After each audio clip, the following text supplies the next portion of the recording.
Fidèles de la télévision du futur, vous avez raté un bout de votre billet politique sur TV+. Voici pour vous une rétrospective de votre chronique politique de la semaine écoulée.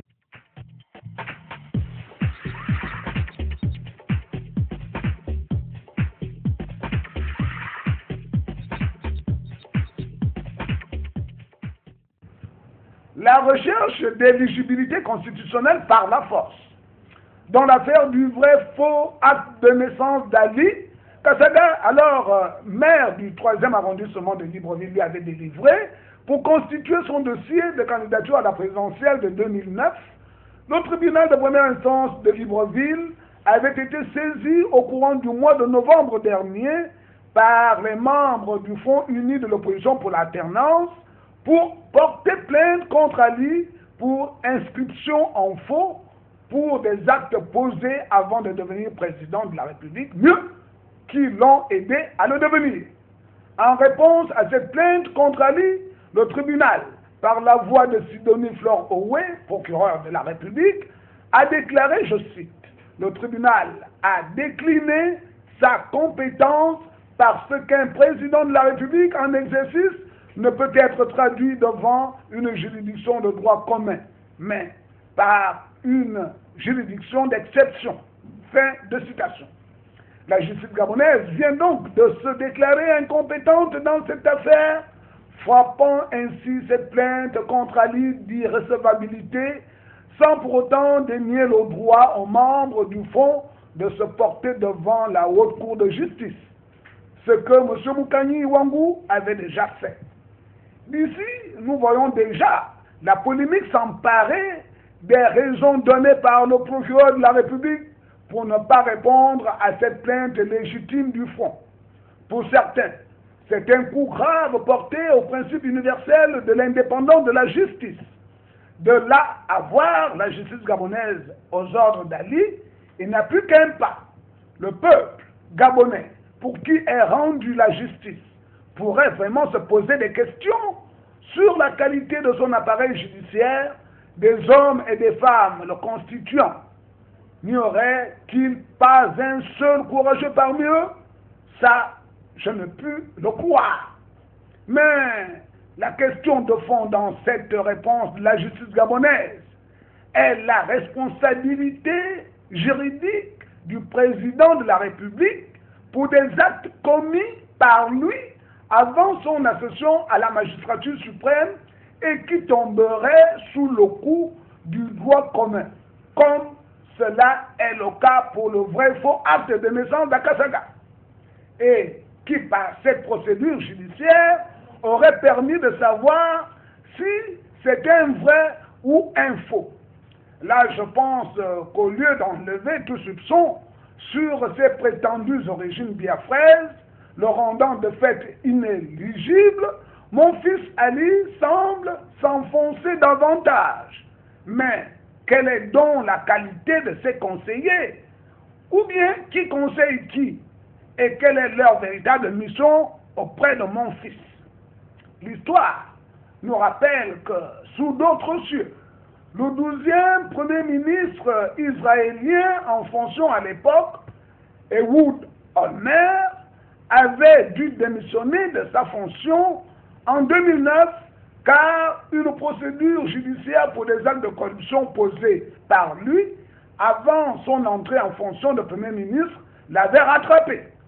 Ne parlons pas de la célèbre démission du 37e président américain Richard Nixon en 1974, à mi-parcours de son mandat, à cause de l'affaire du Watergate, qui n'attendra même pas la fin de la procédure judiciaire ou la procédure d'impeachment, c'est-à-dire la destitution pour démission de la fonction de président de la République des États-Unis d'Amérique. En vérité, tout cela montre une fois de plus la différence entre les beaux discours et les actes de mon fils Ali. Ici, il dit le Gabon est un pays démocratique, un état de droit. Là-bas, il fait le contraire. Vraiment, à ne plus rien y comprendre à cette duplicité. Mais la justice gabonaise, en bottant en touche vers la haute cour de justice, pense avoir enlevé une grosse épine du pied d'Ali. Erreur, car Sidonie Flore Owe l'a déclaré, je cite, ne peut saisir une juridiction pour des faits dénommés de haute trahison et de violation du serment que les membres de l'Assemblée nationale, du Sénat, représentant les 2/3 du Parlement. Fin de citation. Mais comme le PDG est majoritaire au Parlement, les stratèges d'Ali pensent avoir réglé le problème d'inéligibilité, car pour Ali et pour ce Parlement ne peut pas faire autrement, même pas engager cette demande. Une porte ouverte au chaos. Notons qu'il y a quelques jours déjà, le très volubile d'Élysée, comme la voix de son maître, nous annonçait déjà cette tendance et que, je cite, ce sujet n'est plus d'actualité. La présidente de la République a dit ce qu'il y avait à dire sur ce sujet. Pour ce qui est de la présidence, ce débat est clos. Fin de citation. Tout cela révèle aux yeux du monde qu'Ali pratique la méthode Coué. Ou, encore plus méprisant, Ali veut que les Gabonais prennent des vessies pour des lanternes en acceptant comme acte de naissance celui délivré par Akasaga et même le prétendu extrait de naissance récemment trouvé comme par enchantement à Brazzaville par sa famille et publié le 2 décembre dernier dans le journal français, le très célèbre Le Monde. Oh là là, je ne sais pas si tout cela présage de bon augure pour le Gabon, mais cela ressemble fort bien à un nouveau passage en force d'Ali. Mais j'espère me tromper car on dirait que le Front et la société civile semblent ne pas vouloir se laisser faire dans cette affaire de vrai faux acte de naissance d'Ali. Pour ceux-ci et pour eux, c'est purement un faux, encore plus aujourd'hui qu'hier, au regard des zigzags d'Ali et de son clan. Et le climat social actuel au Gabon est aujourd'hui au-delà de la zone rouge. Même un aveugle verrait le rouge ambiant et prendrait la poudre des scampettes. Mais mon fils, Ali, voit-il bien? Entend-il bien? Comprend-il bien la situation actuelle du Gabon? Alors je dis, attention mon fils, Ali, les Gabonais sont comme ils sont, peut-être lents à la détente, on dit même qu'ils seraient maboules. Mais quand ils se fâchent, ils sont comme les petits piments du Gabon et les émeutes de 1990 ayant amené aussi à la conférence nationale sont là pour nous le rappeler. L'histoire étant un éternel recommencement, allons-y directement à la conférence nationale souveraine. Comme la communauté internationale le demande à lui par ses messagers, suivez mon regard, pour que pacifiquement et entre eux, les Gabonais lavent le linge sale en famille et prennent un nouveau départ. Et c'est pourtant simple. En tout cas, un homme averti en vaut deux. Ali, même ton ami le grand Blaise, qui pensait avoir tout le soutien de son armée, en a fait les frais et a dû vite prendre la tangente car la communauté internationale l'y a obligé. Toute chose étant égale par ailleurs, c'est-à-dire paribus, et pour ta gouverne, mon fils Ali, en tant que ton parent, je te rappelle que quand on mange des petits piments du Gabon et qu'après ça devait passer par quelque part, et nous tous nous le savons, et si l'on ne fait pas attention par rapport à la quantité absorbée, ça risque de faire très, très mal. Et alors à l'imprudent de dire aïe aïe aïe.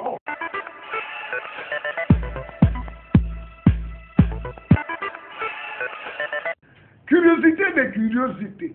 Le Gabon, depuis un certain temps, devient un pays de curiosité. Il y a des choses inimaginables que l'on voit au Gabon et nulle part ailleurs. Les Gabonais semblent vivre dans une bulle sans rien comprendre de tout ce qui se passe autour d'eux. Nous sommes dans tout un autre endroit, sauf dans une république ou encore moins un État. Si tout ce qui se dit aujourd'hui au Gabon est vrai, une compatriote est venue me voir avec presque des larmes aux yeux pour me confier, le cœur battant, me demander s'il existe encore des Gabonais éveillés et dignes de l'être. Et comment peut-on dépecer aussi sauvagement notre pays au sud et à la barbe des nationaux sans que personne n'ose lever le petit doigt? Plus grave, les assassins de notre pays trouvent même des complices parmi des Gabonais. Ces derniers ferment les yeux et bouclent leur bec face au génocide financier que subit notre pauvre Gabon. À propos du fameux avion retrouvé sur la voie express, que dit le pouvoir à ce propos? C'est quand même rare de voir notamment un avion encastré dans un pont en plein centre de la capitale pour que le pouvoir communique dessus. Un avion que l'on veut cacher, même si c'est idiot de penser que c'est possible, cache quoi? Une carène que l'on veut embarquer pour je ne sais où, comme s'il n'y avait pas de fourrière au Gabon. Et si c'était pour des réparations, n'est-il pas plus simple de faire venir une dizaine de spécialistes à Libreville que d'embarquer tout un avion dans un bateau pour des réparations sous d'autres cieux? Fourberie quand tu nous tiens. Nous, et pas eux. Et d'ailleurs, la fourberie est la chose la mieux partagée dans ce pays. Non, dites-nous ce que le Gabon est devenu pour vous. Est-ce une vaste plantation faite des mains des pauvres bougres de Gabonais dont les pachydermes venus des zones arides en manque de tout viennent saccager en bouffant tout jusqu'aux racines? Mais il faut savoir que dans la forêt des petits hommes, l'éléphant n'est pas un obstacle à la chasse. Bien au contraire, c'est une espèce négligée qui peut être abattue plus facilement que face à une gazelle. Une carlingue d'avion que l'on fait traverser toute la ville quand le peuple dort cache absolument quelque chose. Le port de Bendo, qui ouvre ses portes à toutes les magouilles, est entre les mains des fossoyeurs de notre économie et sous l'emprise de ceux qui sont plus gabonais que les Gabonais eux-mêmes, avec la complicité de cette race de Gabonais qui affectionne le saute-mouton, ce jeu de vilain qui fait perdre à tout individu son âme. Évidemment, quand un homme arrive à ce stade, il devient une momie. Et c'est presque normal que ces derniers, avec un regard hagard, voient leurs biens et argent filer devant eux sans réaction. Comment ne pas voir et chercher à savoir ce que contenait la carlingue du curieux avion qui aisément a livré son contenu? 12 sacs sachets poubelles noires, directement placés dans un conteneur à destination de l'étranger, bien sûr, peut-être le port de Cotonou, ou d'Anvers, ou d'Amsterdam, et que sais-je encore. Et si c'était encore des milliards qui s'envolaient sous notre nez? Mais en tout cas, à ce rythme-là, le Gabonais ne cessera pas de sitôt de dire aïe aïe aïe.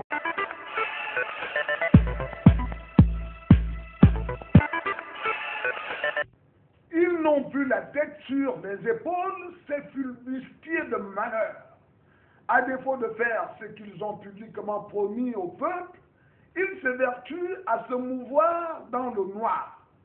Comment des hommes qui ont décidé de faire du mal peuvent penser se cacher derrière des cagoules pour arriver à leur funeste fin? Je ne suis pas homme à intimider, encore moins à faire peur. Mourir, c'est le chemin obligatoire à emprunter par tout ce qui vit. Être vivant n'est qu'éphémère et je fais partie de ceux-là qui refusent de mourir sur un lit et à se morfondre sur leur sort. Je fais partie des guerriers qui meurent au fond. Donc comploter sur Bitegué, c'est peine perdue car je ne suis pas homme à me cacher. Bien au contraire, je suis à la disposition de tout acabit de barbouze, jour et nuit, 24 heures sur 24. Alors, pourquoi vous fatiguez-vous à mettre en place des stratagèmes pour m'abattre? Je suis facile à atteindre, mais difficile à tuer car j'ai en moi des particules éternelles que nul ne peut ôter. Bande de trouillards, si vous avez à faire quelque chose, faites-le bien et vite au lieu de semer du trouble autour de moi. Traumatiser femmes et enfants. Venir comme des voleurs et piller mon domicile pénétré par effraction chez moi comme des idiots enragés, mettant en mal mes enfants et petits-enfants. Pauvres lâches que vous êtes, des hommes avec tous les attributs accomplissent leurs besoins à visage découvert et promptement. La tergiversation dénote de l'impuissance. Ou vous le faites et faites-le bien, ou vous ne le faites pas. Ne dérangez pas inutilement. Ne pensez-vous pas qu'il est mieux dans un pays de merde comme celui-là aujourd'hui de mourir dans la dignité que de vivre dans l'humiliation? Et moi, je ne suis pas homme à être humilié, pauvre bougre qui ignore que le privilège de la vie incombe à Dieu. Et tuer Bitegué ou tout autre Gabonais n'est que bouillir à 100 degrés l'eau qui sera versée sur vos têtes. Le sang des Gabonais lâchement exécuté jusque-là appelle justice et vengeance. Et c'est sûr que vous direz, sale braconnier d'humain, plus que davantage, aïe aïe aïe!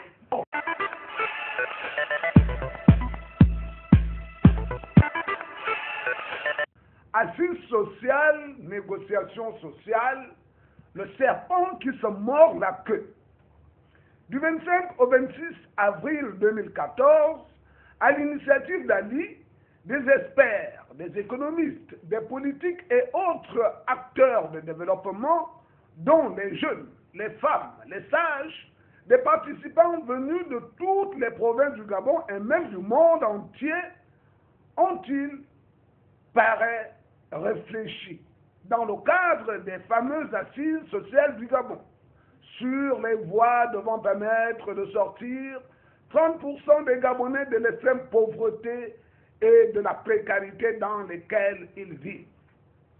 Au final, les assises sociales du Gabon d'avril 2014, soit il y a à peine 8 mois, ces assises sociales se sont achevées par un discours de clôture d'Ali Bongo, marqué par plusieurs annonces fortes et des mesures dites concrètes en faveur des démunis pour réunir et réussir la transformation des conditions sociales de la vie des Gabonais et des Gabonaises.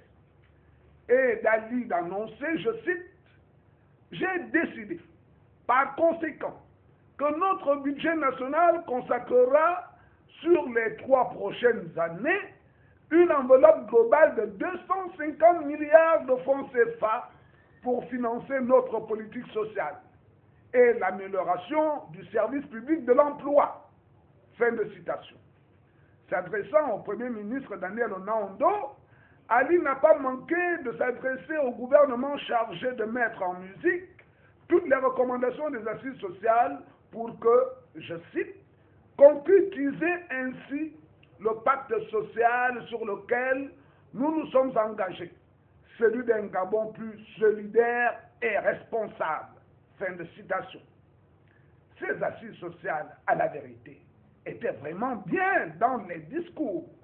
Mais voilà que 7 mois plus tard, bis repetita, on repart pour un tour avec les concertations sociales.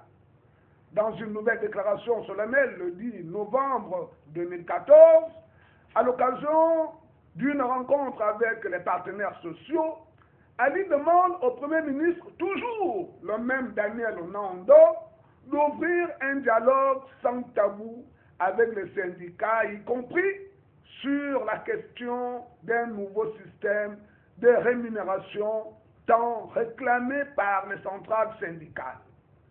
Le dialogue doit aboutir, selon Ali, à l'amélioration du niveau de salaire des agents publics, l'harmonisation des primes, des gratifications et des avantages en nature, l'incitation des agents publics à de meilleures performances et enfin l'amélioration des pensions de retraite.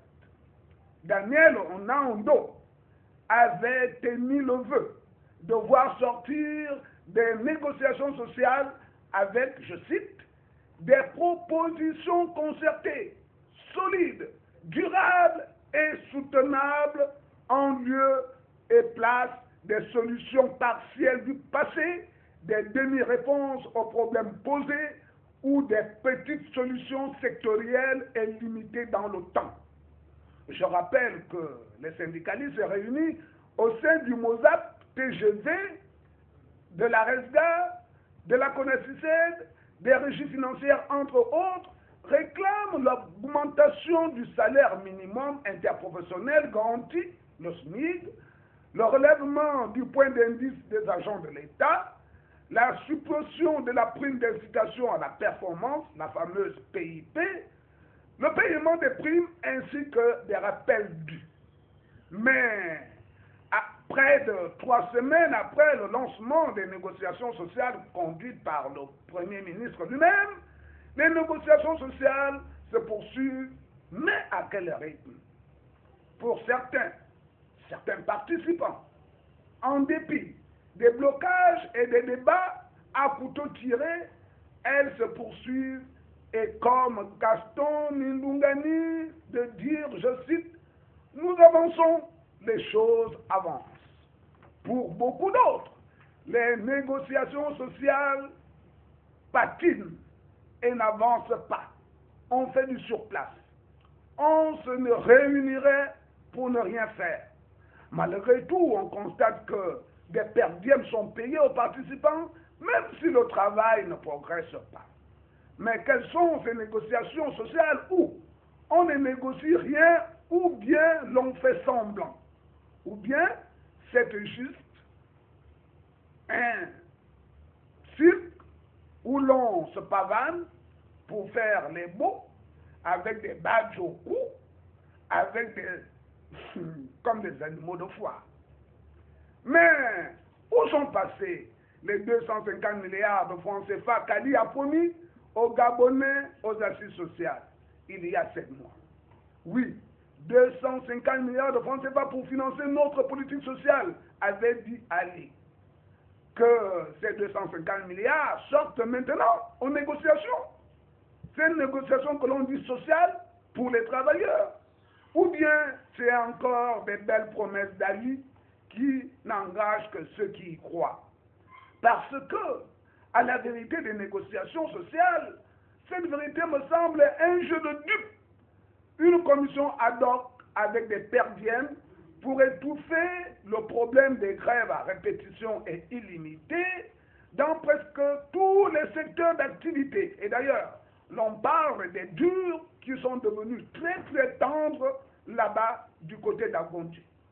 Et ainsi gagner du temps pour qu'Ali aille jusqu'au présidentiel 2016. Mais voilà, les attentes des travailleurs sont immenses, car pris à la gorge par la vie très très chère au Gabon, tous les travailleurs restent donc tournés vers ces négociations sociales. Mais si rien de concret ne sort avant la fin de l'année, la fameuse bonne année, qui pour moi sera une mauvaise année, avec ce que j'entends dans les MAPAN et auprès des syndicats, je crains que les mouvements sociaux s'amplifient dans tous les secteurs du pays jusqu'à la grève générale pour bloquer le pays. Et le serpent qui se mord la queue et de dire aïe aïe aïe.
Appel patriotique ou appel satanique. La dernière trouvaille des suppôts de Satan du pouvoir émergent est la diffusion clandestine et donc dans le noir d'un tract dénommé Appel patriotique du 30 novembre 2014 et qui s'adresse aux compatriotes et amis du Gabon. Dans un style au ras des pâquerettes, un certain commandement suprême de la répression des vices et pour la promotion des vertus ordonnerait à l'ensemble de ces unités mobiles une vaste opération de déploiement sur le terrain en vue du repérage des domiciles des ténors de l'opposition et de la société civile, que sont Zachary Mimoto, Jean Eyerendon, Jean Ping, Jacques Adjaïno, Mike Joktan, Radgond Mba, Philbert Andjembe, Dr Luma, François Ondo Edou, Marc Ona Essangui, Annie Léa Meye et j'en passe. Mieux, ce commandement suprême de la répression des vices et pour la promotion des vertus véhicule un message tribaliste, ethniciste, divisionniste, sécessionniste, en stigmatisant les femmes, comme si la pauvreté, la maladie, la famine, le manque de logement, le manque d'éducation scolaire étaient des maux que seuls les Gabonais de l'ethnie Fan subissent de manière aiguë depuis l'accession façon de mon fils Ali au pouvoir depuis 2009.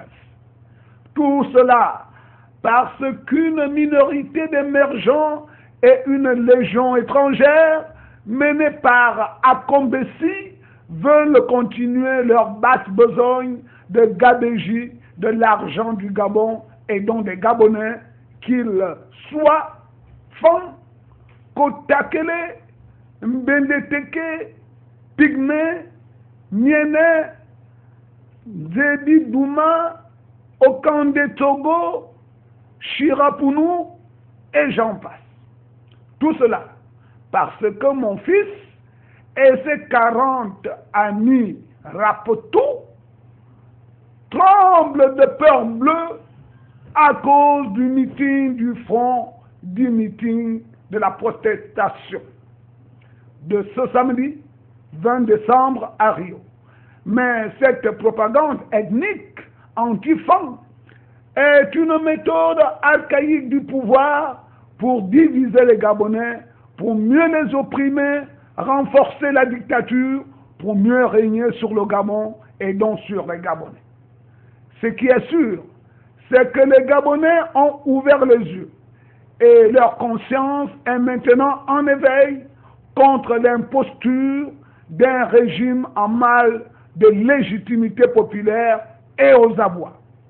Assurément, les Gabonais préfèrent à la tête du pays un vrai Gabonais de sang, qu'il soit Fan ou bien Kotakele, ou Mbendeteke, ou Pygmée, ou Miene, ou Nzebi Douma, ou Okande Togo, ou Chirapounou.